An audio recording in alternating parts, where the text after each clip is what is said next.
Army act और पाकिस्तानी ख़ित्ते की सूरत हाल, जहाँ पर ईरान के हवाले से एक ऐसी सिचुएशन डेवलप हो रही है जहाँ पाकिस्तान की सिक्योरिटी जो है उसके हवाले से बहुत ज़्यादा चैलेंजेस हैं। तो दोनों खबरों को आज के प्रोग्राम में हम डिस्कस करेंगे। पहले आर्मी एक्ट के ऊपर थोड़ा सा बैकग्राउंड ये है कि जब ये सुप्रीम कोर्ट से फैसला हुआ तो उसके फ़ौरी बाद एक लंदन में मीटिंग हुई, जिस इजलास की सदारत ख़ुद नवाज शरीफ साहब कर रहे थे और पाकिस्तान से जो टॉप टियर इनका है PMLN का, वो वहाँ गया और इस कंसल्टेटिव प्रोसेस में गो हेड नवाज शरीफ साहब ने दे दी कि हम अनकंडीशनल सपोर्ट करेंगे आर्मी एक्ट को।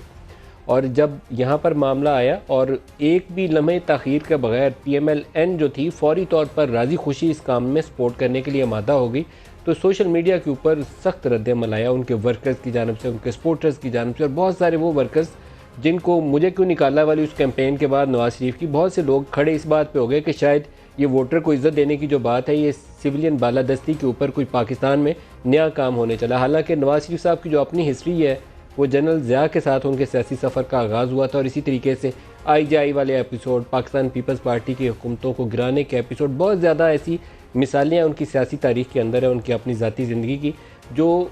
बहुत करीब नहीं उनको करती किसी जमहूरियत पसंद शख्स के। लेकिन जब उनकी अपनी हुकूमत को डिसमिस किया गया 12 अक्टूबर 99 उस वक्त भी, और अभी जब उनको पनामा केस में सुप्रीम कोर्ट से सज़ा हुई तो उसके बाद भी ये दोनों जो उनके स्लोगन थे कि मुझे क्यों निकाला, इसको अवाम में तक़वियत मिली। लेकिन इस आर्मी एक्ट के मामले में ऊपर तो एक लम्हा भी वो खड़े नहीं हुए और जो उनकी पार्टी की टॉप टियर को हदायत थी, उन्होंने कहा जी हमें तो हदायत मिल गई हैं, हम तो अनकंडीशनल सपोर्ट करने जा रहे हैं। जब रद्द-ए-अमल आया तो उसके बाद एक खबर ये चलाई गई कि नवाज शरीफ साहब ने कहा है कि 15 जनवरी तक इस प्रोसेस को कंटिन्यू करा जाए, ना ये कि सिर्फ जुमे को पेश हो, जो हुकूमत का इब्तदाई तौर पर प्लान था कि जुमे को कौमी असम्बली में पेश किया जाए, जुमे को इसको पास किया जाए, एक लम्हा भी ताख़ीर ना हो और ये कानून की शक्ल इख्तियार कर दिया कि नए आर्मी चीफ की तैनाती के ऊपर जो इख्तियारात है और 3 साल की मुद्दत में तोसी देने का इख्तियार है वो प्राइम मिनिस्टर को हासिल हो जाए। और इसी तरीके से जनरल कमर जावेद बाजवा जो मौजूदा आर्मी चीफ हैं वो भी, और आइंदा आने वालों के लिए भी 3 साल की राह हमवार हो जाए।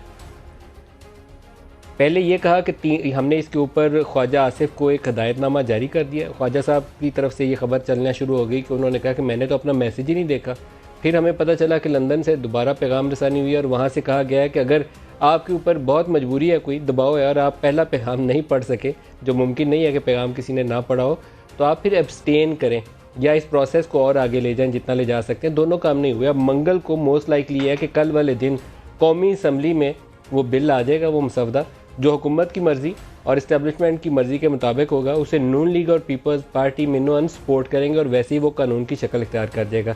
बहस यहाँ सिर्फ इस नुक्ते के ऊपर है, किसी को शायद इसके ऊपर बहुत ज़्यादा इतराज़ नहीं है कि जनरल कमर जावेद बाजवा को तोसी देनी है या नहीं देनी। शायद खित्ते की सूरत हाल के पेश नज़र बहुत सारी चीज़ें उनकी फेवर में चली जाएँ कि हाँ देनी चाहिए, लेकिन क्या ये विंडो हमेशा के लिए खोलनी चाहिए या वन ऑफ होनी चाहिए कि एक दफ़ा आप तोसी देकर परमानेंटली इस रास्ते को आप बंद कर दें और कह दें कि आइंदा से 60 ईयर्स रिटायरमेंट एज ही तसव्वुर होगी। रिटायरमेंट की उम्र को पहुंचने वाले 1 साल 3 साल की तैनाती के बाद दोबारा रीअपॉइंटमेंट या एक्सटेंशन के लिए क्वालिफाई नहीं करेंगे। सिर्फ वन ऑफ एक स्पेशल आइटम के तौर पर इसे कौमी असम्बली ट्रीट करेगी। वो चीज़ PMLN कर सकती थी, पाकिस्तान पीपल्स पार्टी उसको रेज़ कर सकती थी। अगर पाकिस्तान तहरीक इंसाफ की बहुत ज़्यादा कुर्बत है तो बाकी 2 जमातें तो सवाल उठा सकती थी, उन्होंने भी नहीं उठाया। तो यहीं से उस ग्रैंड NRO का सवाल उठता है कि नैब का नया लॉ आया और ये लोगों ने कुछ ले और कुछ दे और कुछ अपनी ज़ाती वाबस्तगियाँ बहाल करने के लिए इस्टेब्लिशमेंट के साथ फौरी तौर पर हाँ में सर हिला दिया, आओ देखा ना ताओ देखा।